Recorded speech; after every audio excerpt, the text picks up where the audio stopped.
শুভ সকাল। কোনো এক সকাল আমাদের জন্য এনে দেয় সৃষ্টির গল্প।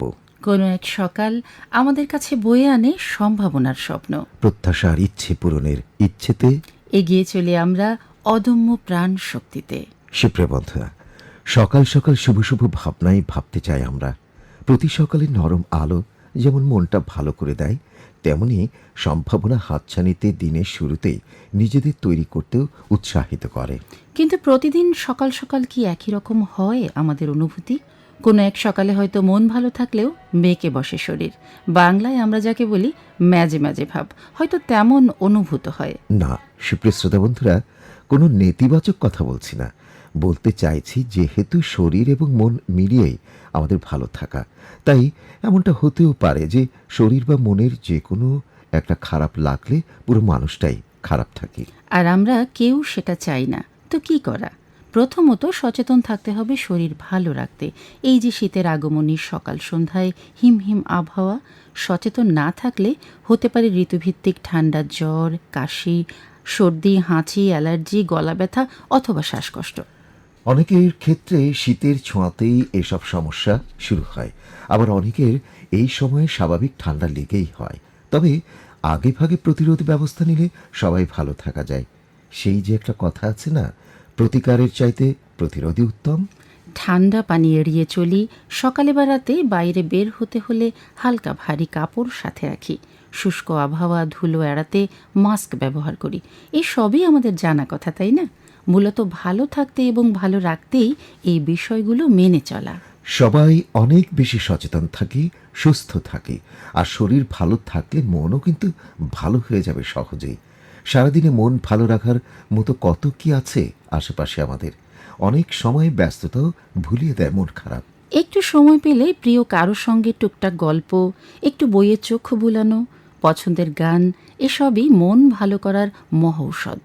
আর এই সকালে মন ভালো রাখতে আছে প্রিয় ম্যাগাজিন মহানগর।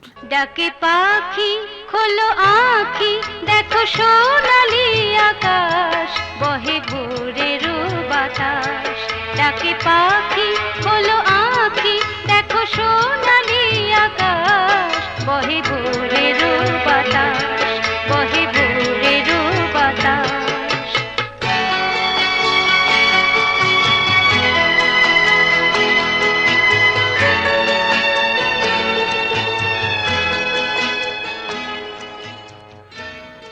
ছুটির এই মিষ্টি সকালে সবাইকে শুভকামনা জানিয়ে শুরু করছি আজকের প্রভাত ম্যাগাজিন মহানগর। শনিবার সকাল মানেই আপনাদের সাথে আছি আমি শাকিল আহমেদ, আর আছি আমি ফাতেমা জীবন্নেসা মুনিয়া। দিনের শুরুতেই সঙ্গী হয়ে যাই বেশ কিছুটা সময়ের জন্য, আর সাথে থাকে প্রিয় ঢাকার জানা অজানা নানা তথ্য, নানা গল্প।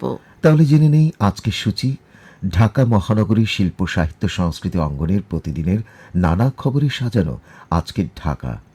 আছে বৈষম্য বিরোধী ছাত্র আন্দোলনের উপর ভিত্তি করে সাক্ষাৎকার ভিত্তিক পর্ব জেগে ওঠা বাংলাদেশ, এবং ঢাকার ঐতিহ্যের নানা গল্প নিয়ে পর্ব নগর পাঁচালী। শনিবারের নিয়মিত সব আয়োজনে আরও থাকছে প্রিয় শহরের উন্নয়নে তরুণদের ভাবনা নিয়ে সাক্ষাৎকারমূলক প্রতিবেদন, নগর উন্নয়নে তরুণদের ভাবনা, ঢাকার নদী, খাল ও জলাশয় নিয়ে প্রতিবেদন নগরীর স্রোতস্বিনী, ঢাকার ভেতরে বিভিন্ন রুটের যানবাহনের তথ্যে সাজানো শুভযাত্রা। সেই সঙ্গে কিন্তু আপনাদের প্রিয় সুরের মূর্ছনা রয়েছে।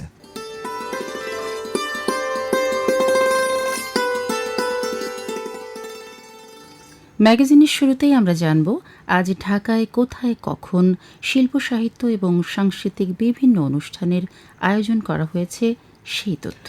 হ্যাঁ প্রিয় শ্রোতা বন্ধুরা, এবার পর্ব আজকের ঢাকা, আর এই পর্বের গ্রন্থনায়ক সাইফুল ইসলাম সেটি পড়ে শোনাচ্ছেন তানিয়া সুলতানা। শ্রোতা বন্ধুরা, মানুষের হৃদয়কে আলোকিত করে শিল্প সাহিত্য সংস্কৃতির চর্চা। এ চর্চার অংশীদার হতে আপনাদেরকে জানিয়ে দিচ্ছি রাজধানীতে আজ শিল্প সাহিত্য সংস্কৃতি বিষয়ক যেসব অনুষ্ঠান হবে সেগুলোর খবর। সেই সঙ্গে জানিয়ে দিচ্ছি হলিডে মার্কেট সংক্রান্ত তথ্য। বাংলাদেশ শিল্পকলা একাডেমির জাতীয় নাট্যশালার মূল থিয়েটার হলে আজ সন্ধে 6:30টায় মঞ্চস্থ হবে নাটক ডেথ অফ আ সেলসম্যান। এ নাটক পরিবেশন করবেন থিয়েটারিয়ান। সন্ধ্যে 7:30 বাংলাদেশ মহিলা সমিতির নীলিমা ইব্রাহিম মিলনায়তনে প্রদর্শিত হবে নাটক মার্কস ইন সোহে। নাটকটি যৌথভাবে প্রযোজনা করেছে বটতলা ও যাত্রিক। এই নাটকের নির্দেশনায় রয়েছেন নাইলা আজাদ। শিল্পী সমর মজুমদারের আঁকা চিত্রকর্ম নিয়ে অনুস্মৃতি শিরোনামে একক প্রদর্শনী চলছে লালমাটিয়ার ব্লক ডির গ্যালারি ভূমিতে। প্রদর্শনী চলবে আগামী 4 ডিসেম্বর পর্যন্ত। গ্যালারি খোলা থাকবে বিকেল 3টা থেকে রাত 9টা পর্যন্ত। বরেণ্য শিল্পী কাইয়ুম চৌধুরীর 10ম প্রয়াণ দিবস উপলক্ষে স্মরণ অনুষ্ঠানের আয়োজন করা হয়েছে ধানমন্ডির 27 নম্বর সড়কের বেঙ্গল শিল্পালয়ে। অনুষ্ঠান শুরু হবে বিকেল 5টায়। মুদ্রণ শিল্পে কাইয়ুম চৌধুরীর অসামান্য অবদান নিয়ে আলোচনা ও সঙ্গীতের আয়োজন থাকবে স্মরণানুষ্ঠানে। সবার জন্য উন্মুক্ত এই অনুষ্ঠানটি। 16 ডেজ অফ অ্যাক্টিভিজম বিষয়ে শিশুদের দৃষ্টিভঙ্গির আলোকে তাদের আঁকা ছবি প্রদর্শনী চলছে 26 মিরপুর রোড আলিয়াস ফ্রাসেজের লা গ্যালারিতে। সেভ দ্য চিলড্রেন আয়োজিত এই প্রদর্শনী সোমবার থেকে শনিবার বিকেল 3টা থেকে রাত 9টা পর্যন্ত সবার জন্য উন্মুক্ত। প্রদর্শনী চলবে আগামী 6 ডিসেম্বর পর্যন্ত। দেশবরেণ্য চিত্রশিল্পী কাজী আব্দুল বাসেতের 72টি চিত্রকর্ম নিয়ে বৃষ্টিতে রোদের কণা শীর্ষক প্রদর্শনী চলছে ধানমন্ডি 27 বেঙ্গল শিল্পালয়ের কামরুল হাসান গ্যালারিতে। রোববার ছাড়া বিকেল 4টা থেকে রাত 8টা পর্যন্ত খোলা থাকবে এই প্রদর্শনী। অন্যদিকে রাজধানীর আগারগাঁওয়ে নির্বাচন কমিশন ভবনের সামনে প্রশস্ত সড়কে বসবে হলিডে মার্কেট। এখানে বেচাকেনা চলবে বিকেল 3টা থেকে রাত 11টা পর্যন্ত। একই ধরনের মার্কেট বসবে মতিঝিল আইডিয়াল স্কুলের সামনের সড়কেও। সাশ্রয়ী মূল্যে প্রয়োজনীয় জিনিসপত্র কেনাকাটার সুযোগ রয়েছে হলিডে মার্কেটে। হাতে সময় থাকলে সাপ্তাহিক ছুটির দিনে স্বজন প্রিয়জনকে নিয়ে উপভোগ করতে পারেন এসব আয়োজন। আর হ্যাঁ, আমাদের দৈনন্দিন জীবনে কত কিছুই তো কেনাকাটা করতে হয়। প্রয়োজনীয় কেনাকাটার জন্য আজ যারা ঘরের বাইরে বের হবেন তাদের সুবিধার্থে জানিয়ে দিচ্ছি, বাংলা বাজার, পাটুয়াটুলি, ফরাশগঞ্জ, শ্যামবাজার, জুরাইন, পাস্তগোলা, শ্যামপুর, মীর হাজিরবাগ, ধোলাইপাড়, টিপু সুলতান রোড, ধূপখোলা, গ্যান্ডারিয়া, দয়াগঞ্জ, স্বামীবাগ, ধোলাইখাল, জয়কালী মন্দির, যাত্রাবাড়ির দক্ষিণ পশ্চিম অংশ, বাড়ি, আহসান মঞ্জিল, লালবাগ, কোতোয়ালি থানা, বংশাল, নবাবপুর, সদরঘাট, তাঁতিবাজার, লক্ষ্মীবাজার, শাখারি বাজার, চানখারপুল, গুলিস্তানের দক্ষিণ অংশ দিনের পূর্বভাগ অর্ধদিবস বন্ধ থাকবে আজ। সুতরাং পছন্দের কেনাকাটা করতে মার্কেট বন্ধের তালিকায় একবার চোখ বুলিয়ে পা রাখুন ঘরের বাইরে। সুপ্রিয় শ্রোতা, আজকের ঢাকা আজ এ পর্যন্তই।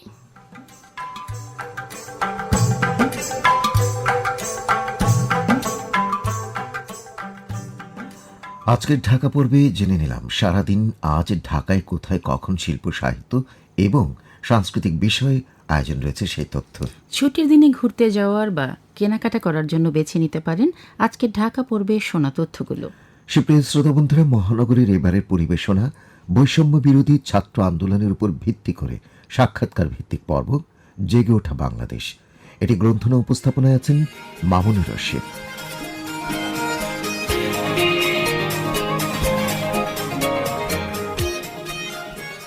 শ্রোতা বন্ধুরা, আমরা বৈষম্য বিরোধী ছাত্র আন্দোলনের যে সমস্ত ছাত্র জনতা আহত হয়েছেন এবং চিকিৎসা সেবা নিচ্ছেন, ধীরে ধীরে আমরা জানছি যে চিকিৎসা সেবা তারা পেয়ে যারা সুস্থ হয়ে যাচ্ছেন তারা ইতিমধ্যেই বাড়ি ফিরে যাচ্ছেন, এবং যারা একটু দীর্ঘমেয়াদী চিকিৎসার জন্যে রয়েছেন সেই সমস্ত রোগীরা আমাদের পঙ্গু হাসপাতালে আমরা এসেছি। এখানে যারা রয়েছেন তাদের সাথে আমরা কথা বলছি। এখন যার সাথে কথা বলবো তার নামটি তার মুখ দিয়েই শুনতে চাচ্ছি। ভাই, আপনার নামটা, পরিচয়টা। আমার নাম সাদ আব্দুল্লাহ, আমি মাদ্রাসা স্টুডেন্ট। আমার হোম ডিস্ট্রিক্ট পাবনা, এখানে উত্তরায় থাকি। এই যে আন্দোলনে অংশগ্রহণ করলেন, এই ঘটনাটা ঘটলো আপনার, যদি সেই দিনের একটু কথা বলেন, আমাদের শ্রোতারা একটু শুনুক। যখন এক দফা দাবি নিয়ে ছাত্ররা নামে তখনই আমরা মাদ্রাসার ছাত্ররা নামি আর কি, দেশের মানুষের সাথে। তো তখন থেকেই ছিলাম উত্তরায়। হ্যাঁ, তো বাসা উত্তরা, কিন্তু আমি মিরপুর 1-এ মাদ্রাসা পড়তাম। মিরপুর 1 থেকেই ছিলাম আন্দোলনে আমাদের মাদ্রাসার ছাত্র ভাইদের সাথে। তো আর কি আন্দোলনে তো চললো, আমরা সফল হলাম। 5 তারিখ আর কি সরকার যে পদত্যাগ করার পরে আমরা বিজয় মিছিলে বের হই। তখন আর কি মিরপুর 1 থেকে আমি যখন ছাত্র ভাইদের সাথে দুপুরে খাবার টাবার খেয়ে ঠিক 2:30টার দিকে আর কি বের হই, 3টার দিকে বের হয়ে মিরপুর 2 আপনার মিরপুর মডেল থানার সামনে আসার পরে আমি আর আমার ছাত্র ভাইয়েরা কি মিরপুর মডেল থানার সামনে যে ওভারব্রিজ আছে সেটার উপরে উঠছি, মানে পুরো মিছিলটা দেখার জন্য। আমরা উঠে আমার ছাত্র ভাইয়েরা দেখতে থাকি, মোবাইলে ভিডিও করতে থাকি। তখন আর কি পুলিশগুলোই শুরু করে। তা আমরা আর কি নিচে নামতে পারি নাই, যখন পুলিশ থানা থেকে বের হয়ে গোলাগুলি করে তখন নিচে পুরোটা ফাঁকা হয়ে যাওয়ার পরে আর কি আমরাও তাদেরকে ঘেরাও করি নাই, আর তখন আমরা কিছু করি নাই। তো ওই ইয়াতে আমাদের ছিল কি তারা আমাদেরকে গুলি করবে না, কিন্তু দেখা গেল কি যে নিচে যখন রাস্তা ফাঁকা হয়ে যাওয়ার পরে তারা প্রায় 30-35 জন পুলিশ ছিল, তারা সবাই একসাথে আমাদের দিকে লক্ষ্য করে গুলি করে। বুলেটটা রানের পিছন দিয়ে ঢুকে হাঁটু দিয়ে বের হয়ে যায়, তো তখন পড়ে যায় আর কি। পড়ে যাওয়ার পরে অনেকক্ষণ অনেক ব্লিডিং হয়, আরও অনেকজনের আহত হয়, অনেকজনই গুলি খায়। যখন পুলিশ আমাদেরকে ছেড়ে দেয় পরে যারা আহত হয়নি তারা চলে যায় আর কি। পরে যখন আবার গোলাগুলি বন্ধ হওয়ার পরে রাস্তায় মানুষ নামে, তারা আবার যখন ওভারব্রিজে উঠে আমাদেরকে দেখে তখন আর কি ছাত্র জনতা যারা আছে তারা কয়েকজন মিলে আমাকে ধরে রিকশায় করে Mirpur 10 doctor Ajmal medical limited ওখানে নিয়ে যাওয়া হয়। ওখানে প্রাথমিক চিকিৎসা করার পরে আমার বাবা এসে আমাকে নিয়ে যায় আমাদের বাসার পাশে একটি প্রাইভেট হসপিটাল আছে, সেখানে নিয়ে যাওয়ার পরে আর কি সেখানে 1.5 দিন ছিলাম প্রায়। আর যেহেতু প্রাইভেট হসপিটাল আধুনিক হসপিটাল ছিল, ওটা অনেক ব্যয়বহুল ছিল, আমাদের প্রায় 1.5 দিনে প্রায় 30-35 হাজার টাকার মতো খরচ হয়ে যায়। তো ওই হিসেবে আর আমার যেহেতু হাড়ের সমস্যা, তো ওই হিসেবে ডক্টরও বলে, আমার একটা ভাইয়া গেছিলো দেখতে, উনিও ডক্টরের সাথে পরামর্শ করে বলে যে এই চিকিৎসার জন্য যেহেতু বেস্ট বাংলাদেশে পঙ্গু হসপিটাল, ওখানে নিয়ে গেলে ভালো। আর যেহেতু ওখানে ব্যয়বহুল, এখানেও খরচ কম, আর যেহেতু সরকারি হসপিটাল, এখানে রোগীদের যারা আন্দোলনে আহত তাদের ফ্রিও হতে পারে। তো ওই হিসেবে আমি 7 তারিখে এখানে এসে ভর্তি হই। আর 2 মাস হলো আর কি আমার অপারেশন হয়েছে। তো এটা ঠিক হতে প্রায় 1.5-2 বছর সময় লাগবে আর কি। আমাদের দোয়া থাকবে তারা অবশ্যই সুস্থ হয়ে যার পরিবারে তারা ফিরে যাবেন, তাদের জীবনটাও সুন্দরভাবে গড়ে উঠবে, এই প্রত্যাশায় শেষ করছে আজকের এই অনুষ্ঠান।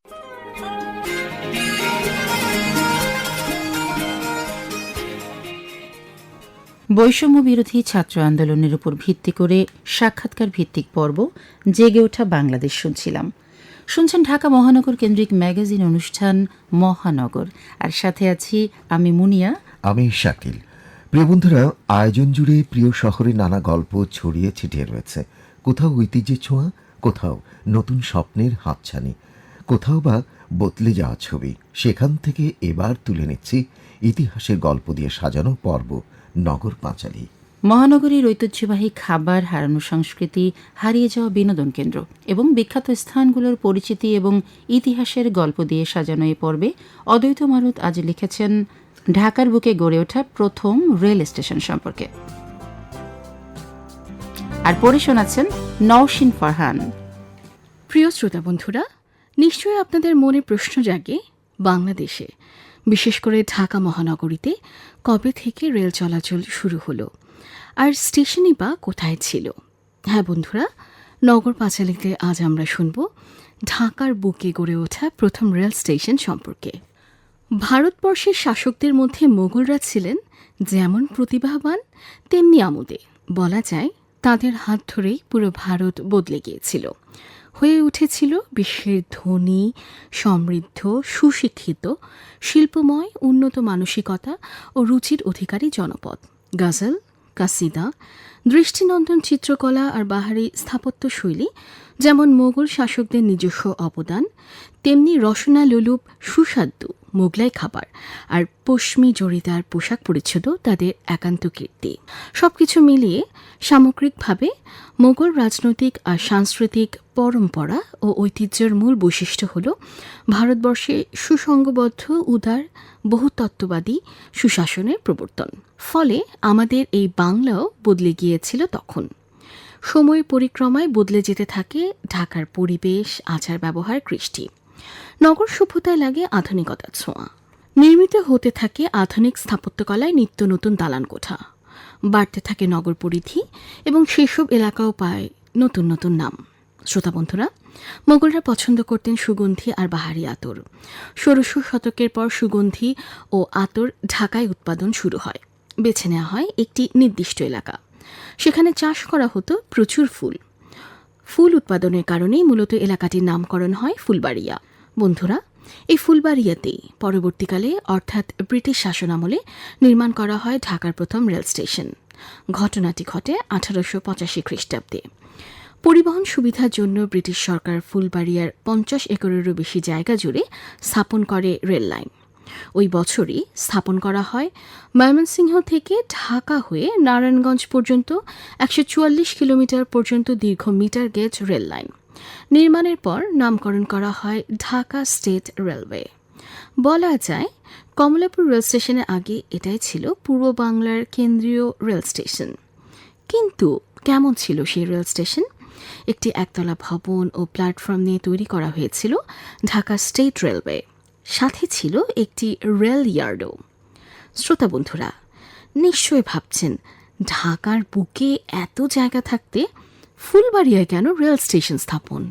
তখনকার দিনে এখানে রেল সংযোগ স্থাপনের জন্য একটি বড় কারণ ছিল ময়মনসিংহ অঞ্চলের পাট উৎপাদন ক্ষেত্র ও নারায়ণগঞ্জের নদীবন্দরের মধ্যে দ্রুত ও নির্ভরযোগ্য যোগাযোগের ব্যবস্থা তৈরি করা। ব্রিটিশ শাসনামলে অর্থাৎ গত শতাব্দীর 40-এর দশকেও ঢাকার রেল স্টেশন বলতে এই ফুলবাড়িয়া রেল স্টেশনকেই বোঝাত। ছিল ভারত বিভক্তির পর পর্যন্ত 1950 খ্রিস্টাব্দের মাঝামাঝি পর্যন্ত ঢাকার রেল স্টেশন ছিল ফুলবাড়িয়া। বন্ধুরা, ক্রমে ঢাকায় মানুষ বাড়তে থাকে, এলাকা বড় হতে থাকে, বাড়তে থাকে শহরের ওপর চাপ। এরই ফলশ্রুতিতে স্থাপিত হয় তেজগাঁও রেল স্টেশন। আর তাই ফুলবাড়িয়া থেকে স্টেশন সরিয়ে আনা হয় কমলাপুরে। ক্রমে বন্ধ হয়ে যায় ফুলবাড়িয়া রেল স্টেশন, যা আজ শুধুই স্মৃতি।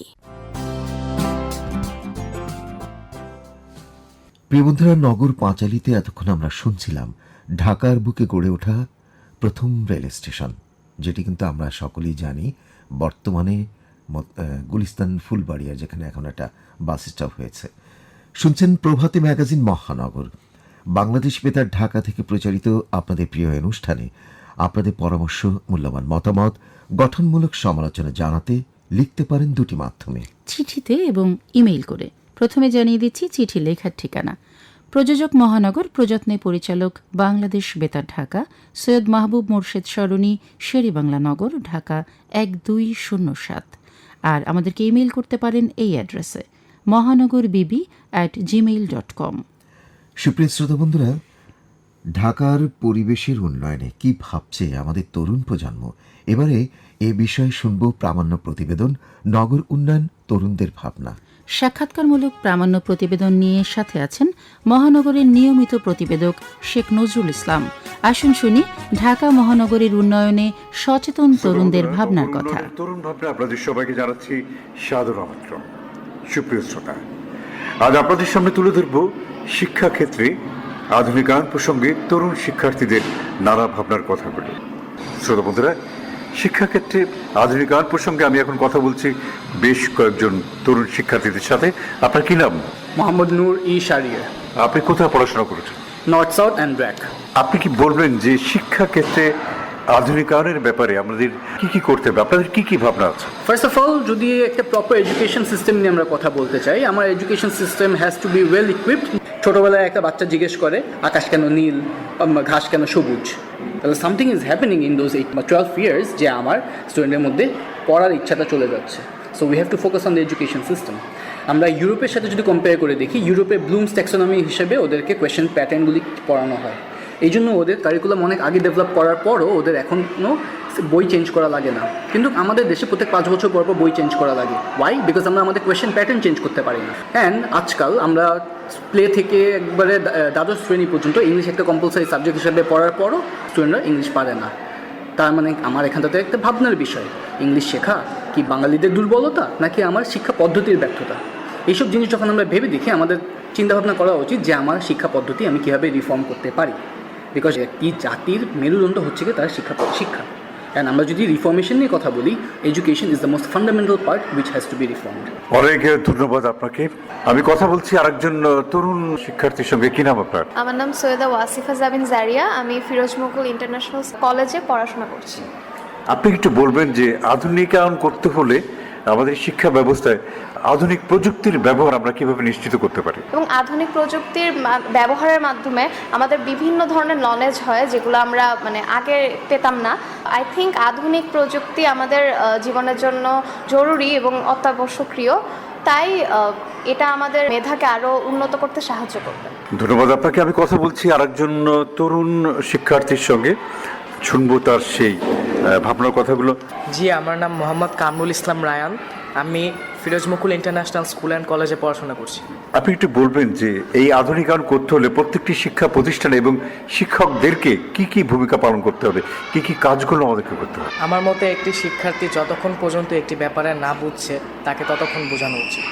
তাহলে সে ব্যাপারটা বুঝবে। যে যারা পড়াবে শিক্ষার্থীদের, তাদেরকে ভালো করে প্রশিক্ষণ দেওয়া দরকার আমাদের, যাতে তারা ভালো শিক্ষাটা শিক্ষার্থীদের দিতে পারে। শিক্ষা ব্যবস্থাপনা আমরা কি কি যোগ করতে পারি? যোগ করতে পারি, আমরা ক্যাম্পেইন করতে পারি, ইভেন্টস করতে পারি, আমরা সার্ভে করতে পারি। সার্ভে করলে আমরা আরও ভালো করে জানতে পারবো, ভালো ফলাফল আসবে, কিভাবে তারা উচ্চশিক্ষা লাভ করবে। এবারে আমি কথা বলবো আরেকজন তরুণ শিক্ষার্থীর সঙ্গে, শুনবো তার সেই ভাবনার কথাগুলো। আমি কথা বলছি আরেকজন তরুণ শিক্ষার্থীর সঙ্গে। কি নাম আপনার? জি, আমার নাম আঁচল চৌধুরী টুম্পা। আমি ফিরোজ মুকুল এফএম ইন্টারন্যাশনাল স্কুল অ্যান্ড কলেজে পড়ছি। শিক্ষাক্ষেত্রে উন্নতি, প্রযুক্তি ব্যবহার বাড়াতে হবে। এখন যে কাজটি করতে হবে, শিক্ষার্থীদেরকে মেধাবী হিসেবে গড়ে তুলতে হবে। শ্রোতা বন্ধুরা, আমি এখন কথা বলছি আরেকজন তরুণ শিক্ষার্থীর সঙ্গে। কি নাম আপনার? সঞ্জিদা ইসলাম রশনি। আমি এফএম ইন্টারন্যাশনাল স্কুল অ্যান্ড কলেজে পড়ি। আপনি একটু বলবেন যে শিক্ষা ক্ষেত্রে আধুনিকায়নের জন্য আমাদের শিক্ষা ব্যবস্থাপনায় কি কি পরিবর্তনগুলো আনতে হবে? আমাদের শিক্ষা কারিকুলামে আমাদের অনেক ধরনের পদ পরিবর্তন আনতে হবে। যেমন আমাদের অনলাইন কয়েকটা কমিউনিটি দরকার, কারণ আমরা যখন ক্লাসে পড়ালেখা করি তখন কিছু কিছু স্টুডেন্টের পড়ালেখায় ওই সময় মনোযোগ যায় না, কারণ অনেকেদের পিছনে বসে সমস্যা হতে পারে, বা তারা হয়তো বা খেয়াল করে না, বা অনেক ধরনেরই সমস্যা হতে পারে। তো আমাদের তার জন্য একটা অনলাইন কমিউনিটি দরকার, যে কমিউনিটির মধ্যে টিচার্সরা কোনো ধরনের অ্যানিমেশন করে বা ম্যাটারটাকে ইন্টারেস্টিং বানিয়ে কোনো ভিডিও পোস্ট করে, ওই ম্যাটারটাকে ভালো মতো বুঝিয়ে তাকে একটা কমিউনিটি বা কোনো একটা সোশ্যাল মিডিয়া পেজের মধ্যে আপলোড করে আমাদেরকে ওইটা প্রেজেন্টেশন করে। তার কারণে আমাদের অনলাইন কমিউনিটি দরকার। অ্যান্ড স্টুডেন্টসরা অনেক সময় ডিফারেন্টও হয়, বা তারা অনেক সময় মেধাবী নাও হতে পারে, তার কারণে আমাদের অনলাইন কমিউনিটি দরকার। আর সেকেন্ড, আমাদের দরকার হতে পারে ইংলিশ। কয়েকটা সাবজেক্টে আমাদের ইংলিশ ওয়ার্ডস অ্যান্ড ইংলিশ ল্যাঙ্গুয়েজও দরকার পড়ে, যেমন সায়েন্স বা বায়োলজি বা ফিজিক্স। কারণ আমরা যখন ফিউচারে ইউনিভার্সিটি লেভেলে উঠবো, তখন আমাদের যতগুলো সায়েন্স সাবজেক্ট থাকবে বা ইঞ্জিনিয়ারিং সাবজেক্ট থাকবে, ওগুলো আমাদের ইংলিশে ট্রান্সলেট করা থাকবে। তো আমরা যখন ইংলিশে ওগুলো পড়বো, তখন আমাদের এটা নলেজে বেশি ঢুকে যাবে। আমরা যদি এই স্কুল লাইফ থেকেই স্টার্ট করি এটা ইংলিশে পড়ার, তো আমাদের ইংলিশে যদি আমরা ওই সাবজেক্টগুলো পড়ি, তাহলে আমাদের জন্য বেটার হবে। অনেক ধন্যবাদ আপনাকে।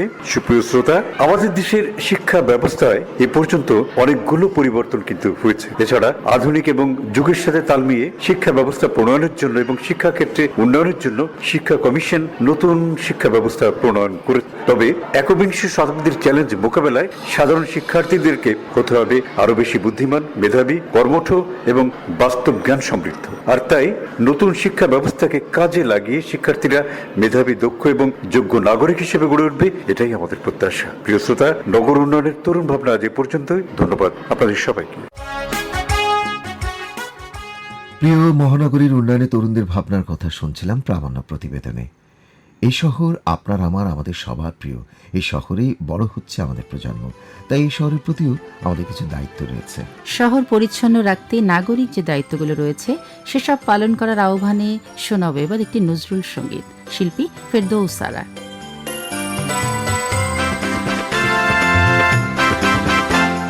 শিউলি তলায় ভোর বেলায় কুসুম কুড়ায় পল্লী বালা, শিউলি তলায় ভোর বেলায় কুসুম কুড়ায় পল্লী বালা। ফালি পুলকে ঝরে পড়ে মুখে, সে ফালি পুলকে ঝরে পড়ে মুখে, খোঁপাতে চিবুকে আবে সৌতলা, আবে সৌতলা। শিউলি তলায় ভোর বেলায় কুসুম কুড়ায় পল্লী বালা।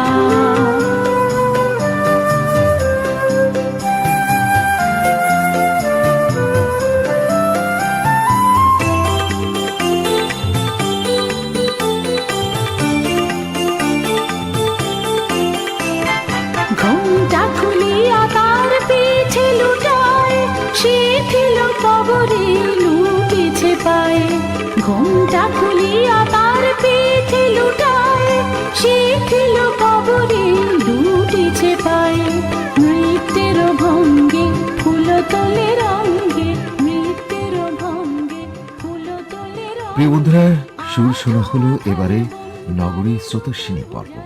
এই নগরের নদী, খাল এবং জলাশয় নিয়ে প্রতিবেদন নগরীর স্রোতস্বিনী, লেখা এবং পাঠে আমান চপল।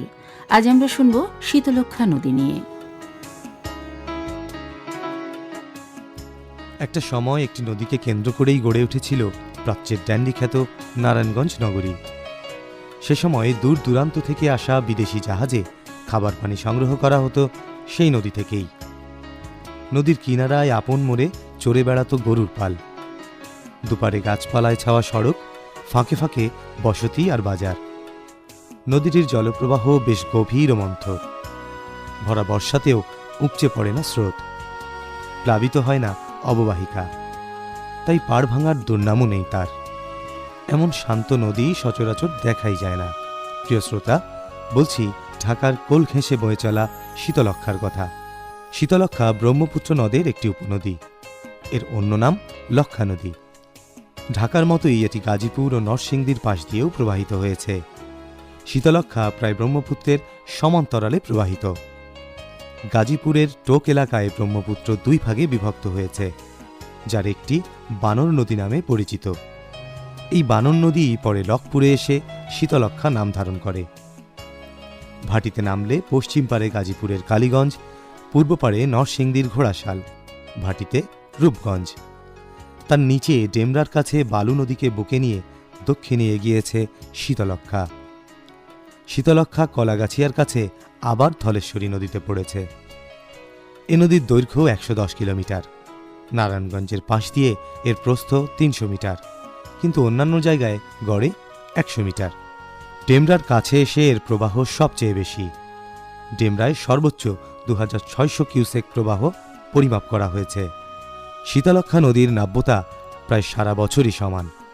ইতিহাস বলে মহারাজ প্রথম বল্লাল সেন একডালায় তার দুর্গ নির্মাণ করেন। সেন বংশীয় রাজাদের কেউ কেউ একডালাতে বাস করেই এই অঞ্চলের শাসন পরিচালনা করতেন। পরবর্তী সময়ে এখানে ছিল ঈশাখার দুর্গ। ঢাকার ইতিহাস গ্রন্থে যতীন্দ্রমোহন রায় লিখেছেন, সম্ভবত লাখপুর নামের সাথে লাক্ষা নদীর সম্বন্ধ বিজড়িত আছে।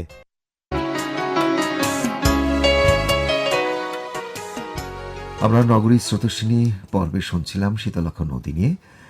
সুপ্রিয় শ্রোতা বন্ধুরা, এবারে শুভযাত্রা পর্বে আমরা প্রতিদিন ঢাকা নগরীতে নানা বাহনে চলাফেরা করি।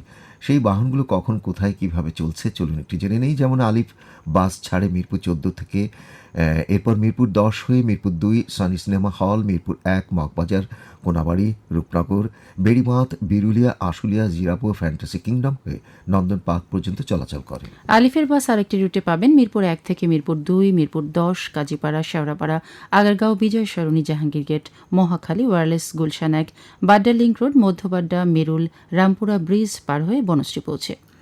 এদিকে আকিক পরিবহন, সেটি মিরপুর আনসার ক্যাম্প থেকে যাত্রা শুরু করে Mirpur ১ Sony cinema hall, Mirpur ২, Mirpur ১০, Mirpur ১১, Purabi, Kalshi, ECB square, MES, Shewra, Kuril, Bishwa road, Jamuna Future Park, Bashundhara, Nanda, Notun Bazar, Banshtala, Shahzadpur, উত্তর বাড্ডা পর্যন্ত যাত্রী সেবা দিয়ে থাকে। আর প্রিয় শ্রোতা বন্ধুরা, এই যাত্রী সেবা যেমন দিচ্ছে তেমন আমাদেরকেও কিন্তু সচেতন থাকতে হবে। যখন আমরা পথ মারিয়ে কোনো যানবাহনে এক স্থান থেকে অন্য স্থানে যাব, সেই সুস্থতা বজায় রাখতে চাই নিয়মের মধ্য দিয়ে।